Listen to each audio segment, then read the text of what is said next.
Welcome to C.S. Joseph Podcast. I'm your host, C.S. Joseph. Today's question: how can an ENFJ woman stop being cruel to her own family? What a great question. But I'm going to answer more of it in general towards ENFJs. I mean, short answer is you can't, but let's actually explain why that is and what they can do to actually work on that. So this comes from our Season 7 content. If you haven't watched the Season 7 playlist for the podcast, I highly recommend you do so. And I explore the virtues and the vices of the individual 16 types, basically.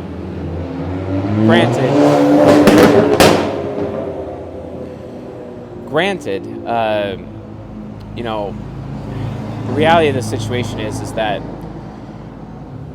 if you're to look at Octagram compared to the content of Season 7, talking about virtues and vices, they're not the same thing as what we call living virtues or deadly sins, right? They're not the same thing.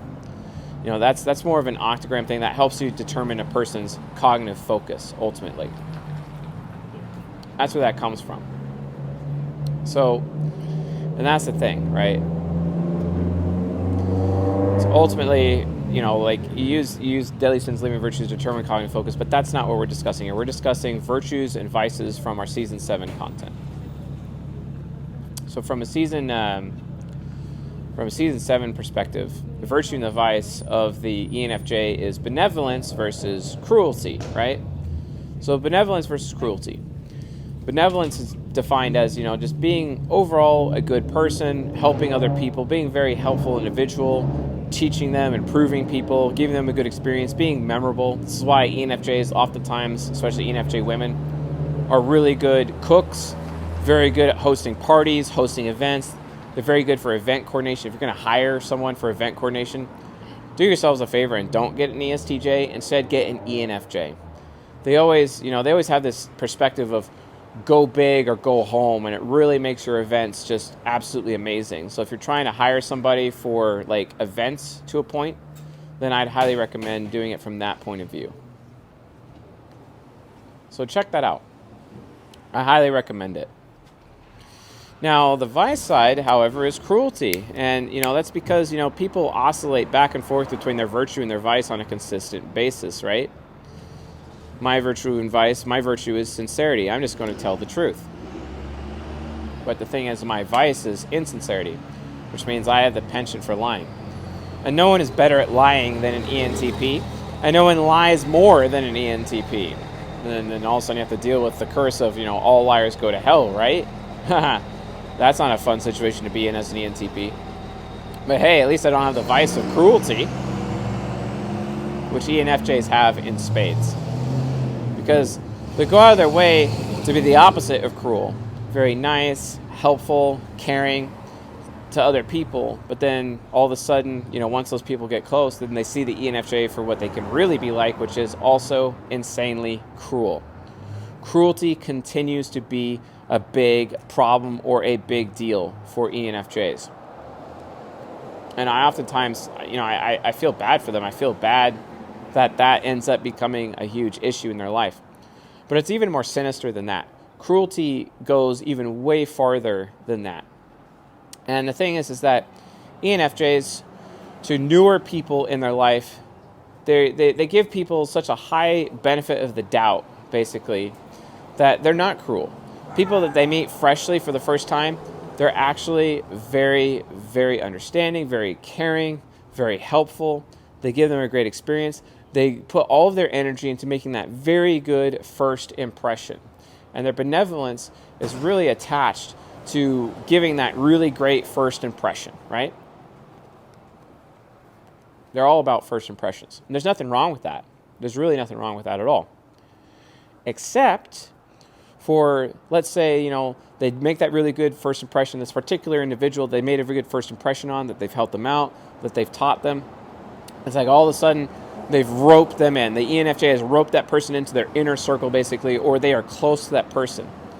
And the closer a person is to an ENFJ, the crueler the ENFJ becomes, basically. That sucks. it sucks a lot. It especially sucks when you are an immediate family member, basically, to an ENFJ, right? Because when you're first around, they're super benevolent to you. I mean, like, for example, my ENFJ aunt, her name's Deborah. She's an amazing human being. One of the best human beings I've ever met in my life. She's always there for everyone. She even started this food drive called Fill the Bus, and she's a bus driver. She's driven the buses for the local school district as long as I've ever known her. And she'll set up buses in front of grocery stores, and it's like this food drive that she'd do every year for Thanksgiving, and then everyone would fill the bus full of food, basically, and they'd give away that food to the local food bank or whatever food banks that had the highest need. It's absolutely amazing. And that's done for complete strangers. And benevolence from an ENFJ is often spent on complete strangers more so than their immediate family. That's not to say that benevolence can't be there for their immediate family. Because if we were to compare my father, who is very benevolent towards people in his church because he's a pastor of a church, he's always there for them, he's always trying to help them consistently. He's always been about helping other people, since I could remember. But where the cruelty comes in is that this is where, his firstborn son can literally claim, hey, Dad, why did you put the church, why did you put complete strangers above me, your son, in your upbringing, right? And that ends up being a problem. That's an example of his cruelty, right? Because the reality of the situation is, ENFJs, because their immediate family isn't strangers to them, they end up feeling stressed out because they end up giving so much to people in general. And that's where their benevolence is. Well, they become tired. They become, I've given so much. They're very interest-based, and they see like they're constantly creating this win-lose scenario where other people are winning and they themselves are losing, right? Because they're giving so much to other people, right? So when that happens, the people closest to them have to take on the burden of the loss created by the benevolent ENFJ, to the point where the ENFJ becomes cruel and stops giving to the people who are closest to them, the people that are not strangers. Whereas they'll give and give consistently to complete strangers on a regular basis. But to their own immediate family, they end up being very cruel. And this is actually a problem that extroverted Templars have in general, where they treat the closest people to them like total dog shit. Like, that's a thing. That'll happen over and over and over. But to complete strangers, it's like, ooh, shiny, a new person. They'll make that really good first impression. They'll give a lot to that person, but they'll give so much, they'll give too much, and then they become drained, right? This actually also happened between me and my ENFJ ex, Kim. She would give so much to other people that there wouldn't be anything left over for me. This also would happen within the context of my relationship with a railgun. She would give so much to other people that there would not be enough for me. And this is something that she's admitted to many times. This is something that she's been working through in therapy, basically. And out of all of the 16 types, the types that benefit the most from therapy are ESTPs and ENFJs. It's so funny. Extroverted Templars benefit the absolute most from therapy.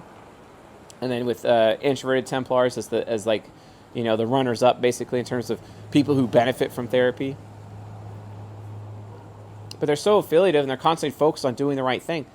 They don't realize that they're giving in such a way with introverted sensing trickster. And when they give and they're being benevolent to others, they don't know when to stop. They have a hard time saying no. They become these glorified people pleasers and they become drained, right?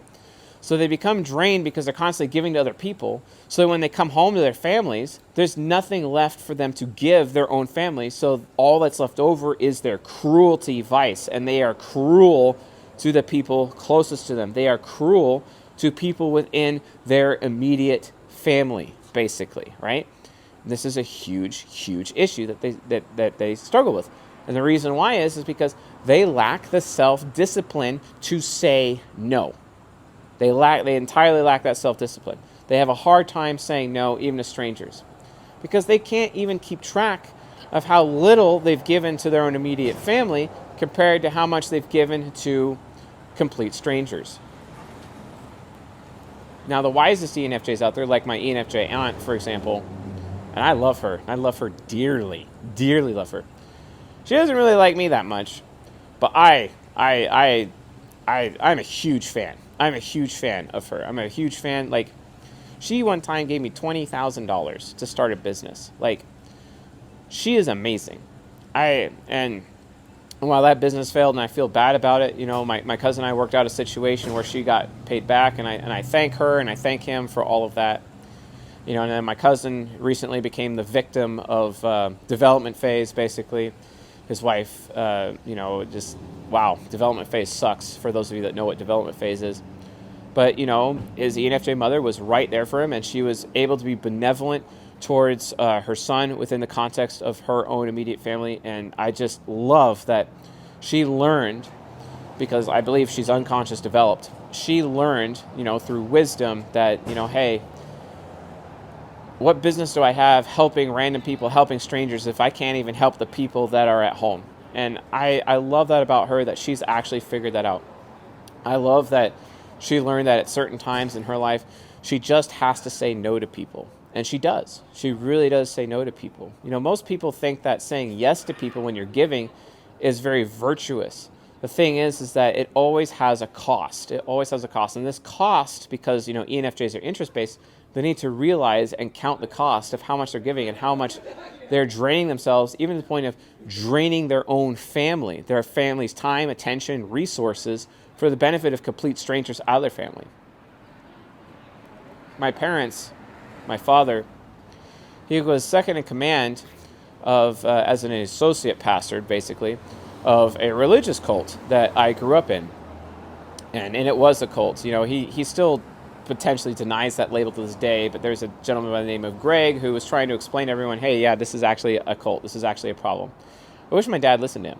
My dad condemned him big time for that perspective. But Greg was actually very correct in saying that it was a cult, and I don't deny it. I was heavily abused by this religious cult that I grew up in. And that's the thing, is that, like, my father couldn't even see it because my father was so focused on the people. And there was a point in their time where my parents should have taken our family and left the cult. They had an opportunity to do that, but my parents, especially my father, decided not to because, quote, we need to stay for the other families. I'm like, great, so you're going to sacrifice our family for the sake of other families? Why are you making those other people more important than your own son? Why are you making those other people more important than your own daughter? And my parents didn't even leave the cult until my younger sister, the golden child, because, I'm the black sheep. My sister is the golden child, for example. And again, I'm not blaming anyone. I'm just stating facts here. Facts without judgment. That it got to a point where it wasn't until my sister and her husband left the cult, basically, because the leader of the cult actually publicly shamed them on a Sunday morning service at one point in time. And I think I was 22, 23, 24 when this happened. And my sister was married to her ISFP husband. They have a golden pair. It's great. They have a great relationship, and I love both of them. I think her husband might hate my guts, but I love them both. But I'm not welcome in their lives, and that's okay. I don't mind.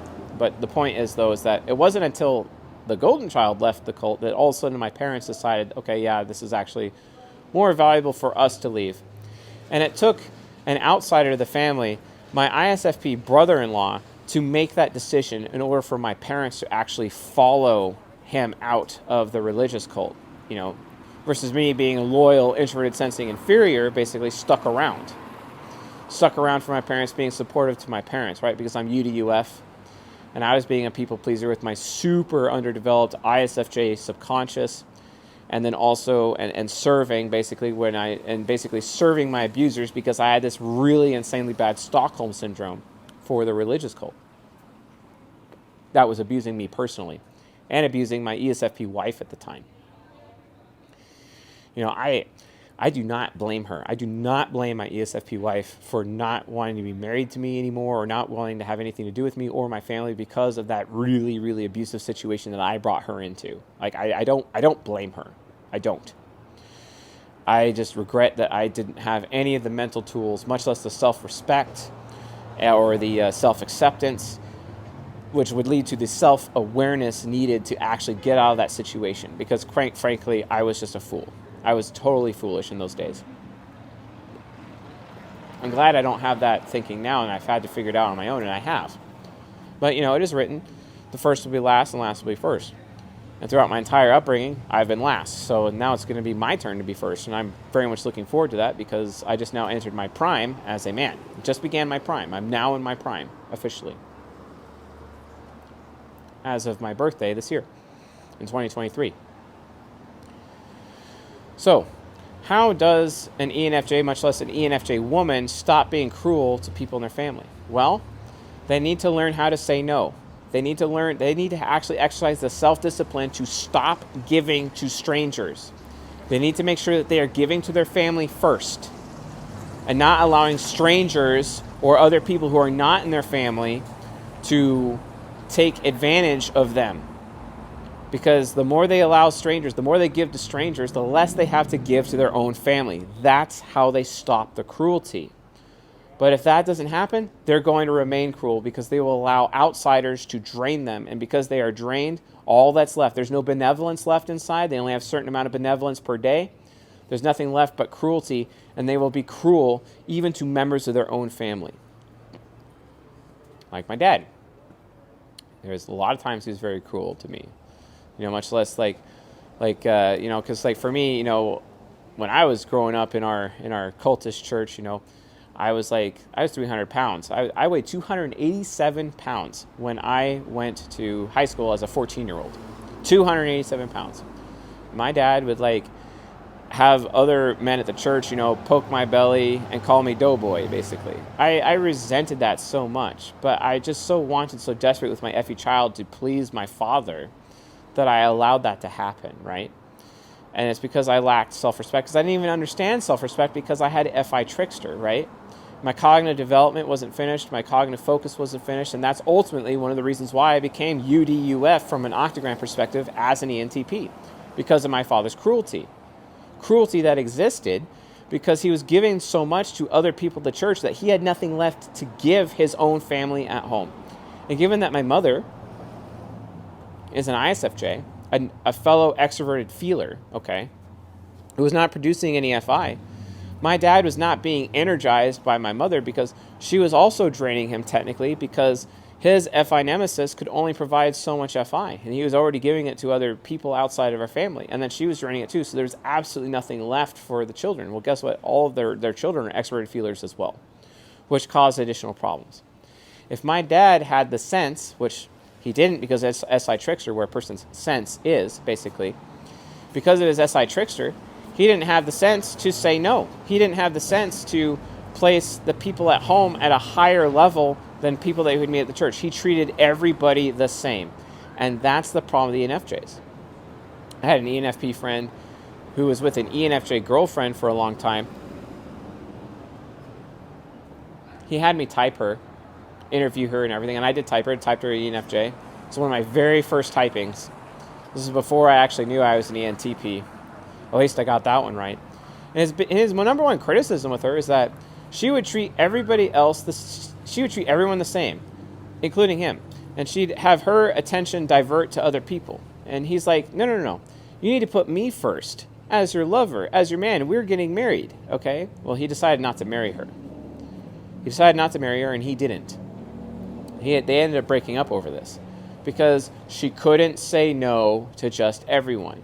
She could only say no. She didn't say no. She couldn't say no at all. So she ended up giving everyone, and she ended up draining him, and then draining herself. She was drained, and then because that, she would drain him. And the process of draining him came out in the form of her cruelty vice.